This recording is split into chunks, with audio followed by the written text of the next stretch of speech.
Donald Trump came to Davos to talk trade and talk up America's economy. The Friday morning headlines, however, focused on claims the president had ordered the firing last June of Robert Mueller, the investigator looking into claims of collusion between Russia and the Trump campaign team. The New York Times reports that he only backed down when the White House counsel threatened to resign. This was the president's response when questioned Friday. Fake news, folks, fake news. Typical New York Times fake stories. On stage, the president chose to focus on his achievements after 1 year in office, saying the world is witnessing the resurgence of America. There has never been a better time to hire, to build, to invest, and to grow in the United States. America is open for business, and we are competitive once again.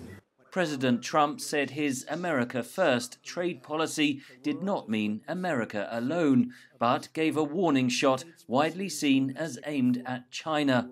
The United States will no longer turn a blind eye to unfair economic practices, including massive intellectual property theft, industrial subsidies, and pervasive state-led economic planning.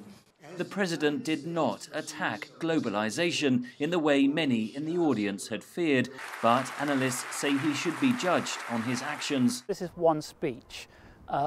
Before Trump came to Davos, he had engaged in all sorts of unilateralist action. He had abandoned the TPP. He had imposed tariffs on solar panels and washing machines.